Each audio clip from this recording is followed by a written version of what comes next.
우리 오늘 말씀은 마태복음 말씀입니다. 마태복음 6장 24절에서 33절까지 말씀 우리 함께 읽도록 교독하도록 하겠습니다. 6장 24절에서 33절까지 말씀입니다. 한 사람이 두 주인을 섬기지 못할 것이니 혹 이를 미워하고 저를 사랑하거나 혹 이를 중히 여기고 저를 경히 여김이라. 너희가 하나님과 재물을 겸하여 섬기지 못하느니라.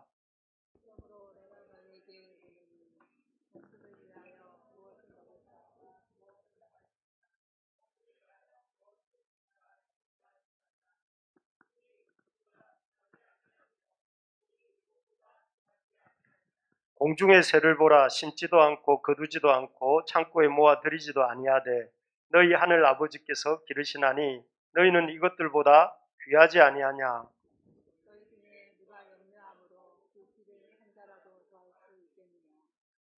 또 너희가 어찌 의복을 위하여 염려하느냐. 들의 백합화가 어떻게 자라는가 생각하여 보라. 수고도 아니하고 길쌈도 아니하느니라. 그러나 내가 너에게 말하노니 솔로몬의 모든 영광으로도 입은 것이 빛꽃 하나만 받지 못하느니라. 오늘 있다가 내일 아궁이에 던져지는 들풀도 하나님이 이렇게 입히시거든 하물며 너희일까 보냐. 믿음이 작은 자들아.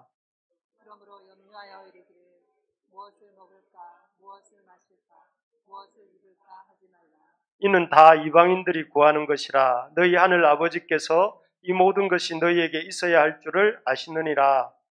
그런즉 너희는 먼저 그의 나라와 그의 의를 구하라. 그리하면 이 모든 것을 너희에게 더하시리라. 같이요. 그러므로 내일 일을 위하여 염려하지 말라. 내일은 일 염려할 것이요 한 날의 괴로움은 그날의 족하니라. 아멘. 그 마지막 말씀처럼 여러분 염려하지 말고 늘 좀 평안함을 누리는 우리가 되깁시다.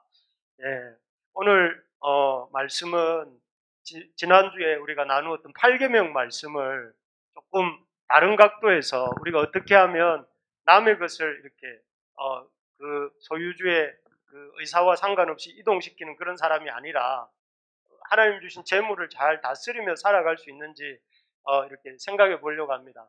여러분 요즘 이런 말 들어보셨습니까? 벼락거지. 벼락거지 저도 잘 모르지만 집값이 너무 많이 오르고 대출길은 막히고 전세 구하기는 어려워져가지고 사람이 갑자기 자기가 거지가 된 것처럼 갑자기 자기는 아무것도 하지 않았는데 갑자기 거지가 된 것처럼 느끼는 그 마음을 표현한 단어가 벼락거지라고 한답니다. 이런 단어도 들어보셨죠? 영끌, 그죠? 이 영혼을 끌어다가 이렇게 영혼까지 끌어다가 대출을 받아가지고 그 주식이나 부동산이나 이런데 투자를 하는 그 요즘 세태를 이렇게 또 표현을 하더라고. 영끌이다.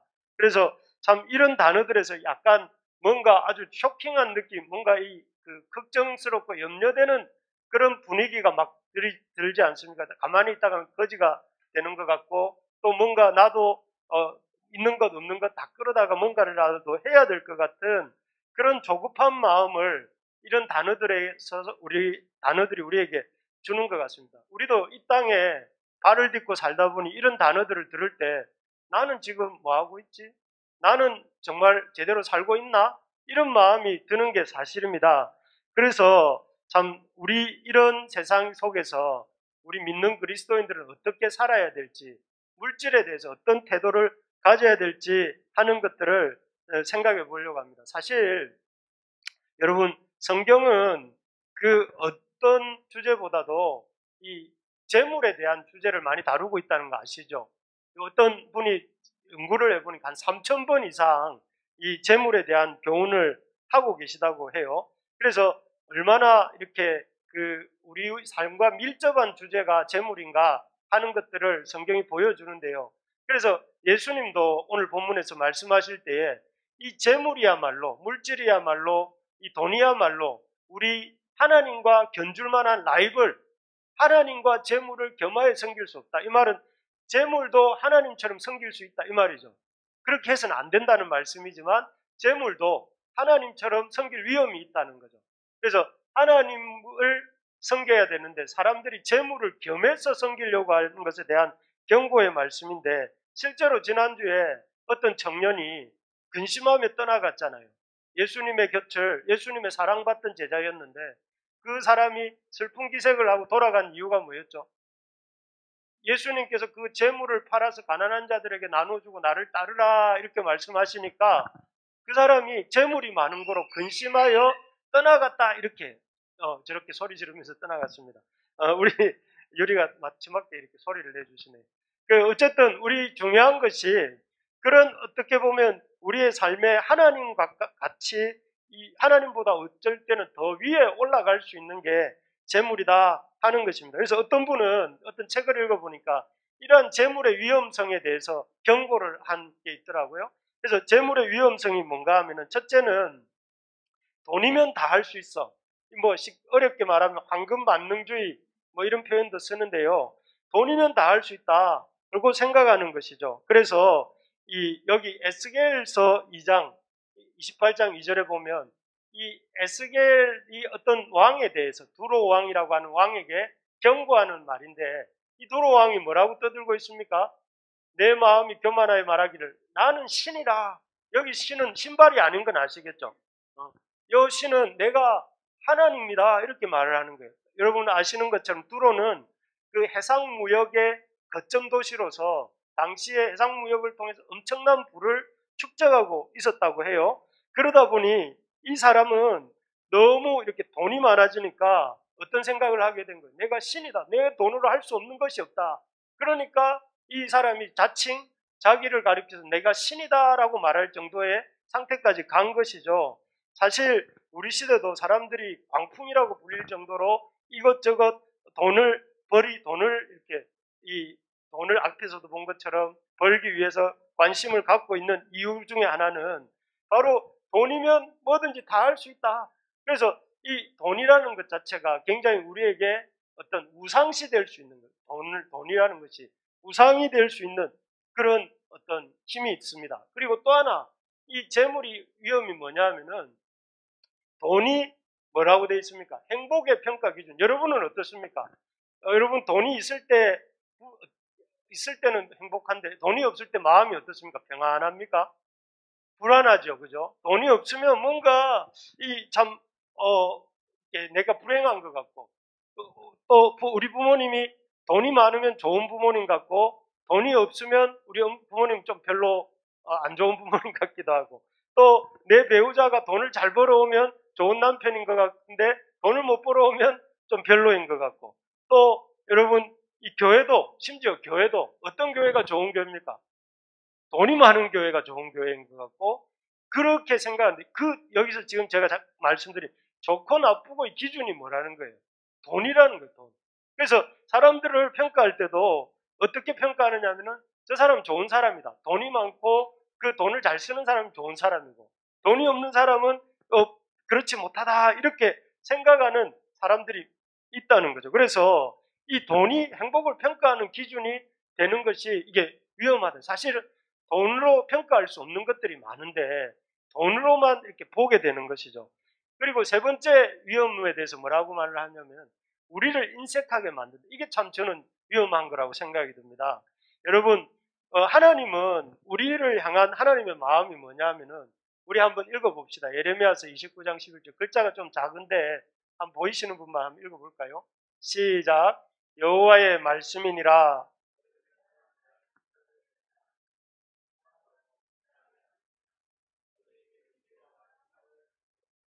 여기에 보면 우리를 향한 하나님의 생각이 뭐라고요? 평안, 그리고 미래와 희망을 주는 것이라고 해요. 우리를 향한 하나님의 생각은 평안이고 미래와 희망을 주는 것인데, 여러분 한번 생각을 해보십시오. 돈 문제를 가지고 우리 인생을 한번 생각해 보면, 여러분 돈 문제를 생각할 때마다 뭔가 부족한 것 같고 모자란 것 같고, 아마 대부분 그런 생각이 들 거예요. 자꾸만 움츠려 들고 뭔가 좀 모아놓아야 될 것 같고, 그러다 보면 이렇게 돈이 좀 생기면 어떻습니까? 하나님 앞에 헌금을 좀 드려야지, 아니면 내가 돈이 좀 생기면 좀 힘든 누구에게 좀 줘야지, 이런 마음이 드는 것이 아니라 뭔가 이렇게 그렇게 하는 일은 어리석은 일처럼 느껴지고, 하나님께 왜 드려?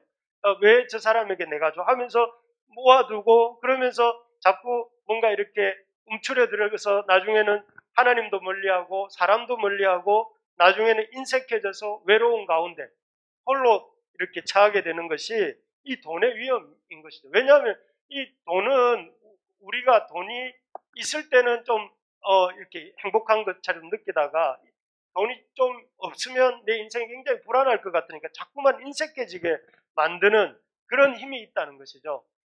네 번째로는 보면 이 재물을 자꾸 소유하다 보면 모든 것이 자기의 능력인 것처럼 착각하게 만든다는 것입니다.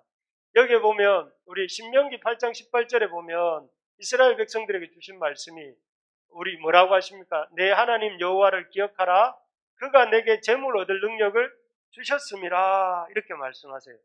우리가 여러분들이나 내가 갖고 있는 생명이나 건강이나 재산이나 차나 뭐 어떤 것도 다 내가 이렇게 능력이 많아서 우리는 차도 집도 또 건강도 또 내가 어떤 것도 소유하고 있는 것 같이 생각하지만 성경은 뭐라고 한다고요? 그런 것들이 재물 얻을 능력을 주셨기 때문에 그렇다 이렇게 말씀하시는 거죠. 그래서 우리가 숨 쉴 수 있는 것 뭐 때문입니까? 공기가 있기 때문이잖아요.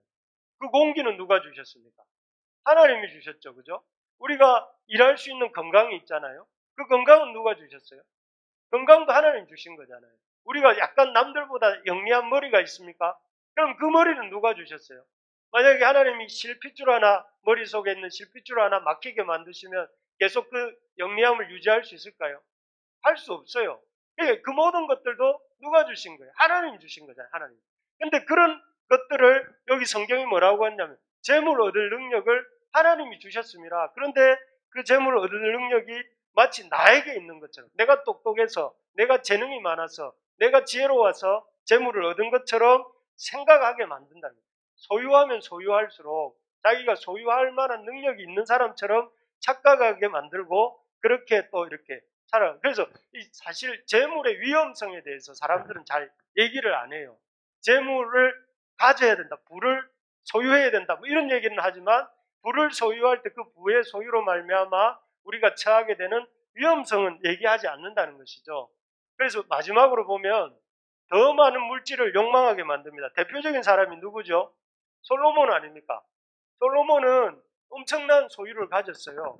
그런데 그럼에도 불구하고 솔로몬은 그 소유에 만족하지 못하고 더 많은 소유를 얻으려고 수많은 나라와 정략 결혼을 하고 무역을 하고 하면서 결국은 믿음으로부터 멀어져 가게 됐던 것을 볼 수가 있습니다. 지금 우리 사회에서 일어나고 있는 많은 어떤 부조리나 어떤 부패들이 주로 가난한 사람들에 의해서 이루어지죠. 돈 없는 사람들이 막 부정과 부패를 행하죠. 그러지 않잖아요. 가진 자들이 더 많이 부정과 부패를 행하려고 하잖아요. 어마어마하게 가진 사람들이 더 가지려고 막 그렇게 하는 것들을 보면서 이 부라는 것은 마치 바닷물 같아서 마시면 어떻습니까? 목이 마르다고 소금물을 먹으면 그 소금물이 이제 목마름을 해결해 주나요? 아니고 더 목이 마르게 되죠. 그러니까 잠시 입안이 시원한 것 같지만 계속해서 더 많은 부를 가지려고 하는 것입니다. 그래서 우리가 이런 부의 위험성을 이렇게 보면서 그래서 주님께서는 이런 부가 어떤 성격을 갖고 있는지 이렇게 말씀하십니다. 여기 보면 예수님께서 부에 대해서 설명하시기를 한마디로 이렇게 말합니다. 불의한 재물이다.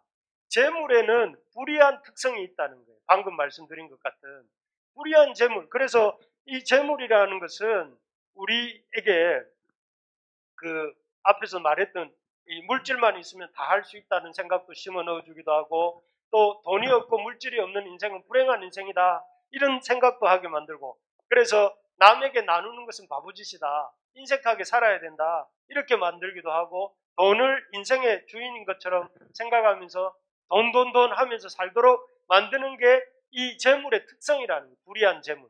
그런데 그냥 불의한 재물이 불의하다 이러고 그렇게 있으라고 하시는 것이 아니라 그 불의한 재물을 어떻게 불의한 재물에도 충성해야 된다. 그 말은 무슨 말이냐면은 불의한 재물도 하나님의 뜻에 맞게 충성스럽게 써야 된다 하는 것입니다. 여러분 우리 특히 청년들도 뭐 청년이나 뭐 가릴 것 없이 여러분 모두가 사실은 재물에 대해서 분명한 생각을 가져야 됩니다. 지금 우리가 살고 있는 사회가 어떤 사회입니까? 자본주의 사회잖아요. 자본주의 사회이기 때문에 우리 지난주도 얘기했고 이번 주도 얘기하고 제가 또 생각나면 또 한 주 더 할 수도 있습니다. 이 물질에 대해서 잘 생각을 하셔야 되는데 물질에 대해서 어떤 생각을 갖느냐에 따라서 우리의 인생이 어디로 가느냐, 주님이 아닌 저 삼천포로 갈 수도 있어요. 그래서 여러분 잘 생각해 봐야 되는데 이 불의한 재물에 충성하라는 말씀이 무슨 말씀인가? 이 불의한 재물에 어떻게 충성할 수 있는가? 재물을 목적이 아닌 수단으로 다룰 수 있어야 된다 하는 것이에요. 여러분 이 재물은 하나님이 재물 자체가 악하고 선하고가 있는 거 아닌가 아시죠? 재물은 그냥 가치 중립적 도구예요. 그럼 재물을 어떤 자세를 가지고 쓰느냐에 따라서 재물이 선할 수도 있고 재물이 악할 수도 있는데 주님은 우리에게 재물을 어떻게 하라는 거예요? 충성스럽게 쓰기를 원하신다는 거예요. 재물 자체는 불의한 거지만 불의한 쪽으로 흘러갈 가능성이 많은 거지만 그 재물을 우리가 충성스럽게 써야 되는데 그래서 우리 링컨 우리 아이들이랑 요즘 공부하는데 국민에 의한 국민을 위한 국민의 정부가 아니라 재물을 위한 재물의 인생이 아니라 하나님을 위한 하나님에 의한 하나님의 사람이 되려면 어떻게 해야 되는가? 이게 오늘 우리가 나누려고 하는 것입니다. 우리 노란색 글씨 한번 읽어봅시다. 시작. 하나님만을 내 인생의 주인으로 모실 것을 결단해야. 여러분 우리가 재물에 의한 재물을 위한 재물의 인생이 되지 않으려면 결단이 필요합니다. 결단. 여러분 하나님 앞에 이 하나님이 크신 하나님이시라는 것을 믿고 그 크신 하나님을 내 인생의 주인으로 내 인생의 공급자로 내 인생의 이 인도자로 모시고 살기를 결단을 할 때에 그것이 제일 처음 재물을 다스릴 수 있는 이 첫 번째 단초가 됩니다. 우리 주님을 우리 하나님을 내 인생의 주인으로 주인이란 말 속에는 공급자요 내 인생의 공급자요 내 인생의 인도자다 하는 사실을 믿을 때에 우리의 어떤 삶이 재물로부터 일단 자유로워지는 것입니다. 여러분 하나님이 여러분들과 제 인생의 주인이십니까? 네, 아멘. 이 시간 이렇게 고백하시기 바랍니다. 그런 우리가 하나님을 방금 우리 인생의 주인으로 고백을 했는데 그 하나님이 어떤 분이신가? 여러분 저 성경을 읽다가 한 칸 넘겨주세요. 이런 구절이 성경에 있더라고요. 여기 한번 보십시오. 이 노란색 부분 한번 읽어볼까요? 시작. 열방이 통에 한 방울 물과 같고, 이사야서 40장 15절 말씀인데요. 열방은 뭘 가리킵니까? 세상 모든 나라를 가리키고, 좀 더 넓게 보면 이 온 우주를 가리켜요. 여러분, 이 우주가 얼마나 큰지 아시죠? 그 대단한 우주가 뭐와 같다고요? 하나님께 보실 때는 통에 한 방울 물과 같다는 거예요. 통에 한 방울 물 우리 교회 청소할 때 보지만 한 방울 물 아무것도 아니잖아요. 하나님은 그렇게 크신 분이에요. 그렇게 이 통에 한 방울 물같이 열방을 여기시는 그런 하나님이시고 또 여기 학개서 2장 8절에 보니까 은도 내 것이고 금도 내 것이라. 이 땅에 있는 모든 어떤 재물이 재화가 주님 것이다. 이렇게 말씀하시죠. 그래서 이런 분, 이 하나님, 이렇게 크신 하나님을 이렇게 놀라운 그 모든 세상을 소유하고 계신 하나님을 내 인생의 주인으로 모셔야 되겠다. 그리고 그 주님께 내 삶의 우선순위를 들고 살아야 되겠다. 결단하는 게, 결심하는 게 참 중요하다 하는 것입니다. 그리고 그 하나님이 여기 이 출애굽기 말씀에 보면 하나님이 이스라엘 백성들을 애굽에서 불러내시기 직전에 모세에게 주신 말씀이에요. 여기에 보면 하나님이 어떤 분이라고 말씀하시냐면은 이스라엘 백성들의 그 부르짖음을 보고 또 여기 보면 그들의 그 부르짖음을 그들의 고통을 보고 그들의 부르짖음을 듣고 그 근심을 알고 그리고 내려가서 그들을 애굽인의 손에서 건져내고 그들을 그 땅에서 인도하여 내고 그리고 야구 지방에 데려가려 하는 7가지 동사가 나와요. 보고 듣고 알고 내려가서 건져내고 인도하여 데려갈 것이다. 여기에 보면 하나님이 어떤 분이에요? 하나님은 멀리서 마치 시계 만드는 사람이 시계를 다 만들어 놓고 태엽을 돌려놓고 그냥 시계 따로 자기 따로 이래 계시는 어떤 시계를 만든 사람처럼 계신 분이 아니라 하나님은 우리를 만드시고 우리의 형편을 보시고 들으시고 아시고 또 직접 개입하셔서 도우시는 하나님이다 하는 것을 보여주는 것입니다. 그래서 여러분 우리가 이 인생에 바로 이 하나님을 크신 하나님 그리고 우리의 형편을 잘 아시는 하나님 우리를 도우시는 이 하나님을 내 인생의 주님으로 내 인생의 공급자로 내 인생의 인도자로 내가 믿겠습니다. 이 결단이 필요한 거예요. 여러분 돈을 믿겠습니까? 하나님을 믿겠습니까? 하나님 믿으셔야죠. 그죠? 그 하나님을 믿고자 하는 결단이 필요합니다. 내가 일사가고 하나님 믿다가 죽으리라 이런 마음을 가지고 참 하나님을 믿기로 결단하는 우리가 되기를 소망합니다. 그럴 때 돈이 감히 하나님 자리에 올라올 생각을 못하는 거죠. 그래서 여러분 사실 오늘날 많은 그리스도인들이 이런 결단을 할 필요가 있습니다. 내가 하나님 앞에서 살리라. 하나님께서 나의 모든 형편을 잘 아시고 가장 잘 도와주실 것이다. 그래서 아까 우리 찬양에도 얘기했잖아요. 내 삶을 아시고 나의 삶은 주의 것이라고 이렇게 우리 고백했잖아요.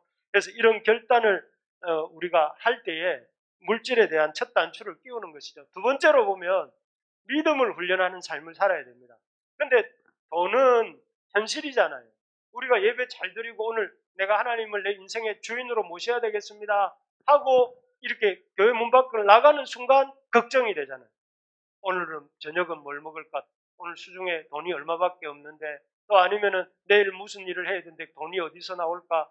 막 이런 온갖 걱정들이 이렇게 나오기 때문에 그들은 우리들이기 때문에 뭐가 필요하냐면 믿음을 훈련을 해야 된다. 우리의 작은 믿음이 자꾸 흔들리는데 흔들릴 때마다 믿음을 훈련해 가는 것이 필요합니다. 왜냐하면 하나님을 경험하기 위해서는 하나님 앞에 하나님을 믿고 순종하는 훈련이 필요하거든요.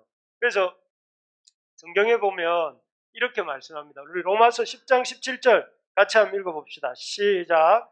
그러므로 믿음은 들음에서 나며 들음은 그리스도의 말씀으로 말미암았느니라.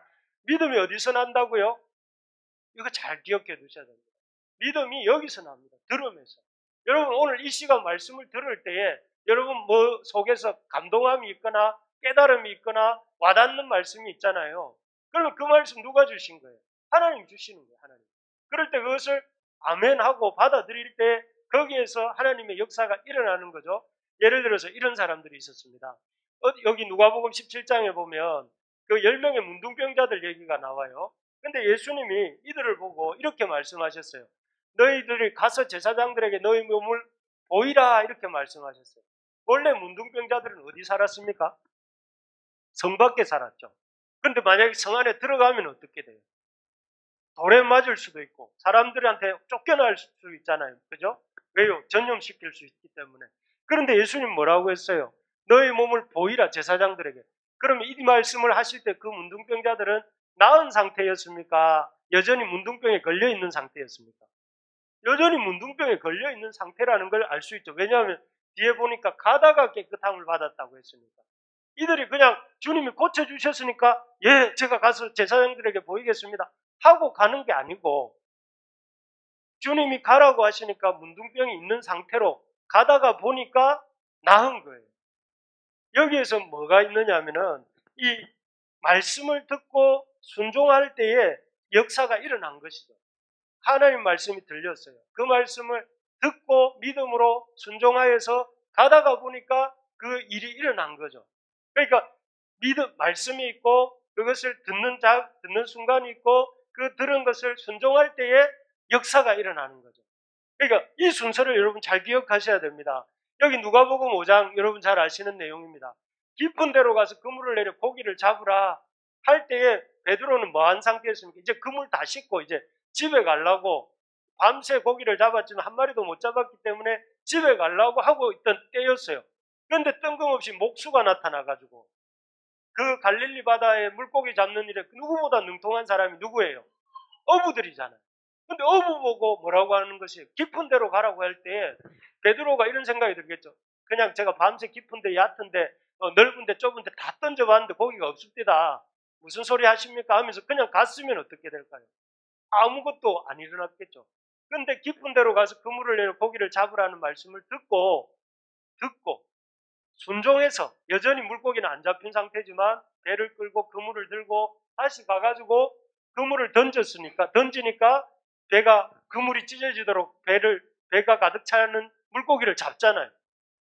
듣고 순종하고 믿고 순종할 때에 역사가 일어나는 것이죠. 여러분, 하나님께 이런 믿음의 훈련이 필요합니다. 여러분, 우리가 하나님을 믿는다고 해서 갑자기 무슨 역사가 일어나는 것이 아니라 믿음으로 하나님이 나를 믿고 재물을 나를 의지하고 살아라 이런 말씀을 주실 때에 그 말씀에 참 순종함으로 하나님을 순종하게 되면 말씀에 순종하게 되면 하나님을 체험하게 되죠. 하나님을 체험하게 되면 어떻게 생깁니까? 하나님에 대한 친밀감이 생겨요. 하나님에 대한 친밀감이 생기고 신뢰가 생기면 그 사람을 통해서 뭐가 일어날까요? 하나님의 통치가 일어나게 되겠죠. 하나님 통치가 일어나고 하나님 나라가 확장되는 역사가 일어나는 것입니다. 그래서 여러분, 우리가 날마다 주님 앞에 믿음으로 순종하는 체험을 이렇게 할 때에 뭐가 아까 말했잖아요. 돈을 생각할 때 뭐가 우리에게 어떤 감정이 생긴다고 했습니까? 두려움, 걱정, 인색함 이런 게 생기잖아요. 돈이 없는데 이런 생각이 드는데 하나님을 말씀을 듣고 믿음을 가지고 순종할 때 하나님의 살아계심을 체험하고 하나님의 능력을 경험하게 되면 어떨까요? 그런 두려움과 염려와 인색함이 떠나가고 내 마음속에 신뢰와 평안과 주님의 역사를 경험하는 이것으로 바뀌게 된단 말이죠. 그래서 여러분 뭐가 필요하냐면 여기 믿음은 들음에서 나며 그러므로 믿음을 갖고자 하는 사람은 들어야 된다는 거예요. 말씀을. 그래서 우리 인생에서 제일 중요한 게 국가대표 선수가 비가 온다고 해서 훈련 안 합니까? 국가대표 선수가 눈이 온다고 해가지고 집에만 가만히 있습니까? 비가 오나 눈이 오나 이 사람들이 어디 갑니까? 운동장을 달리고 뭐 타이어를 메고 달리고 고무줄을 땡기고 막 온갖 도구를 써서 체력을 단련하잖아요. 그런 것처럼 우리가 해야 될 것이 비가 오든 눈이 오든 힘이 들든 힘이 안 들든 뭐 해야 됩니까? 하루에 매일매일 성경을 읽어야 됩니다. 왜요? 믿음은 들음에서 나오고 들음은 그리스도의 말씀으로 말미암아 그런 거죠. 그래서 여러분 우리가 힘써서 해야 될 일들이 다른 어떤 일보다 하나님 말씀 읽는 일을 해야 됩니다. 하나님 말씀을 하루에 뭐 최소 한 10장이 너무 어려우면 그것도 안 되면 큐티 본문 한 장이라도 열심히 읽으십시오. 큐티 혼자 하는 게 힘들면 여러분 우리 진집사님 매일 새벽마다 수고해가지고 제 목소리를 녹음해가지고 카톡 우리 홈페이지에 올려주잖아요. 카톡방에 올려주잖아요. 들어보시라는 거예요. 차 타고 오다가 가다가 들어보면 내 혼자 묵상하기 어려우니까 그렇게 묵상해 놓은 말씀을 여러분들한테 늘 공급해 주잖아요. 여러분들 그걸 눌리기만 하면 손으로 타치하기만 하면 되잖아요. 그것도 안 되면 여러분 어쨌든 하나님의 음성을 들을 수 있는 통로들을 우리 청년들은 열심히 가서 큐티도 하고 또 열심히 우리 선교단체 예배도 참석하고 하면서 여러분 그것을 통해서 우리의 마음속에 하나님 뭐 하세요? 말씀하세요. 하나님이 여러분 오늘날도 말씀하실까요? 안 하실까요? 말씀하십니다. 뭘 통해서요? 기록된 성경을 통해서. 기록된 성경을 통해서 우리 마음속에 깨닫게 하시고 또 이렇게 회개하게 하시고 순종하게를 요구하실 때에 그 음성을 듣고 아멘하면 이 문둥병자들 같이 이 베드로 같이 역사를 경험할 수밖에 없다는 거예요. 그게 성경이 말하는 우리에 대한 어떤 가르침입니다. 그래서 우리 3월에는 무엇보다도 하나님 말씀을 가까이 하는 계절이 됩시다. 여러분 우리 교회에서 매일 성경 열심히 읽고 있잖아요. 여러분 성경 읽으러 들어오십시오. 우리 청년들. 그래서 제가 이렇게 성공적으로 결혼을 할 수 있던 비결 중에 하나가 성경을 열심히 읽는 제 모습을 보고 아내가 감동했을까요? 모르겠습니다. 그냥 나중에 좀 이따 따로 만나봐야 될 것 같습니다. 어쨌든 여러분 믿음의 삶을 살기 위해서는 하나님 말씀을 가까이 하셔야 됩니다. 세 번째 우리 마지막으로 한번 읽어봅시다. 시작. 믿음으로 살아가는 복이 있음을 알아야. 앞에서 다 얘기를 했는데요. 여기에서 믿음으로 살 때에 하나님이 복을 주십니다. 대표적인 사람이 누구냐면은 이 사람입니다. 여기 창세기 12장 1절에 아브라함에게 하나님이 주셨어요. 아브라함에게 하나님이 너는 너희 본토 친척 아비 집을 떠나. 그곳이 어디였죠? 그 우르였잖아요. 우르가 당시로 치면은 여러분 그 세계 최고의 중심지. 오늘날로 치면 뉴욕이나 런던이나 도쿄나 이런 북경이나 이런 도시였단 말이에요. 그런데 하나님이 가라고 한 것은 어디였어요? 보여줄 땅이 가나안이었습니다. 가나안이었는데 그 가나안은 연평균 강수량이 200mm도 안 되는. 그러니까 비가 잠깐 오면 한꺼번에 몰아서 오고 비가 오지 않는 그런 곳이었습니다. 그런데 아브라함에게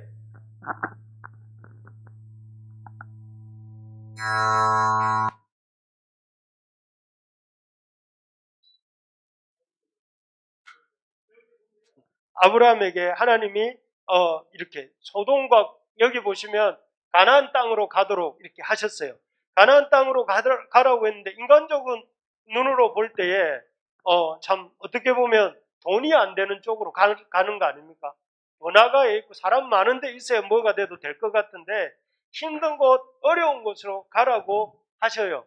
그런데 그의 삶이 결국 그러면 이 말씀에 순종한 결과 어떻게 되었죠? 쪼그라들고 아주 이렇게 축소되고 보잘것없이 되었습니까? 여러분 지금도 우리가 아브라함이라는 이름을 기억하고 있을 만큼 하나님이 그의 이름을 높이시고 그의 후손들을 번성케 하시고 그의 이 어떤 나라가 크게 하셨단 말이에요.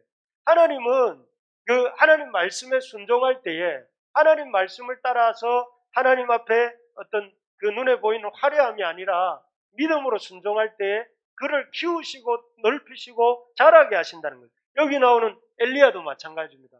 이스라엘에 극심한 가뭄이 들었는데 하나님을 엘리야를 어디로 가라고 하셨냐면 그릿 시내가라고 가라고 했는데 이 요단 동편입니다. 요단 동쪽. 요단 동쪽이면 그 이스라엘은 요단 서쪽이에요. 요단 동쪽이면 그 이스라엘의 어떤 변방입니다. 변방. 그것도 다 말라버린 이 그릿 시내가는 건천이거든요. 건천. 비가 올 때만 물이 잠깐 고이고 그 나머지에는 항상 물이 없는 그런 건천, 말라있는 천인데 그곳으로 가라고 하셨고 그곳에 가면 굶어 죽을 수도 있는 것이에요. 사람도 없지, 먹을 물도 없지, 먹을 물이 없으니까 짐승들도 없지. 그런데 하나님 여기서 어떻게 하셨죠? 까마귀를 데려다가 까마귀로 그의 입을 채우시고 먹이시잖아요. 그래서 결국은 이 엘리야가 여기에서 바알의 450명의 선지자하고 대결할 만한 담력을 얻는 거죠. 하나님 살아계시다. 하나님이 역사하셔서 얼마든지 이 우리를 그 그릿 시내가에서 나를 먹이시고 입히셨던 것처럼 저 바알의 450명의 선지자, 야세라의 400명의 선지자, 850명의 저 이 바알의 제사장들을 내가 능히 이길 수 있다는 그런 어떤 하나님을 체험하게 하신 거죠. 제가 이 아브라함과 엘리야를 통해서 여러분들과 나누고 있습니다. 우리가 하나님 말씀대로 순종할 때에 하나님을 체험하게 되고 하나님의 어떤 그 부를 경험하게 되고 하나님을 오히려 더 풍성하게 하시는 이런 하나님이시다 하는 것을 알게 된다는 것입니다. 그렇습니다. 우리가 하나님의 종으로, 재물의 종이 아니라 하나님의 종으로 살려고 할 때에 하나님께서 물질적인 필요가 채워지는 것을 말할 것도 없고 우리의 인생이 믿음 안에서도 풍성한 영광을 누리도록 하시는 것을 믿으시기 바랍니다. 그래서 여러분 우리가 주님 앞에 그 뜻에 순종하는 삶을 살 때 우리의 삶이 놀랍게 이렇게 이 하나님을 경험하게 되고 하나님이 주시는 축복을 경험하게 됩니다. 여러분 예수 믿고 부자 된 사람들이 이런 사람들 아닙니까? 아브라함이고 이 엘리야 같은 사람이 그렇습니다. 우리 말씀을 이제 읽겠습니다. 우리가 하나님의 백성답게 살면서 우리에게 주신 재물을 어떻게 잘 다스리며 살 수 있는가 우리 보았습니다. 하나님이 우리의 주인이시고 공급자라는 사실을 믿을 수 있기를 바랍니다. 여러분 크신 하나님, 열방을 물에 한 방울 물처럼 한 통의 물에 한 방울처럼 물처럼 생각하시는 크신 하나님, 그리고 우리의 삶을 보고 듣고 알고 내려와서 참여하시고 구해내시고 인도해 가시는 그 하나님이 우리 하나님이신 것을 믿으시기 바랍니다. 여러분 우리 모든 부르심의 가족들 2021년도 이 올 한 해 동안 이 하나님이 여러분들의 삶을 붙들어 주실 줄로 믿습니다. 두 번째로 보면 말씀의 순종함으로 하나님을 경험해야 됩니다. 여러분 이걸 아는 것에 그치면 안 되고 자꾸 순종해야 됩니다. 순종이 버릇이 될 수 있도록 한번 따라해보세요. 즉시 완전히 끝까지 순종합시다. 즉시 완전히 끝까지. 주님 말씀 들릴 때 즉시 오늘 가서 오늘부터 내가 어떻게 살지? 즉시. 그리고 완전하게 주님이 내놓으라 하면 내놓고 주님이 이렇게 주라 하면 주고 그렇게 완전히 순종하시고 끝까지 한번 순종해 볼 때 하나님이 어떻게 우리를 채우시는가 한번 보면 좋겠어요. 세 번째로 믿음으로 사는 삶의 복을 앞에 말씀드린 것처럼 아브라함이나 엘리야를 통해서 여러분들 진짜 복을 받기를 원합니다. 물질의 복뿐만 아니라 하나님이 주시는 복도 받아야 되겠는데 그러려면 믿음으로 사셔야 돼요. 하나님이 믿음으로 내가 보기에는 지금 하향길인 것 같고 내리막길인 것 같을지라도 아브라함의 인생이 그랬고 엘리야의 인생이 그랬지만 우리가 보았지만 오히려 그들의 인생이 하나님 나라의 큰 복을 받는 그런 인생으로 바꾸신 것처럼 우리 형제자매들 우리 눈에 보이는 대로 살지 말고 믿음으로 살아가는 저와 여러분들 될 수 있기를 바랍니다.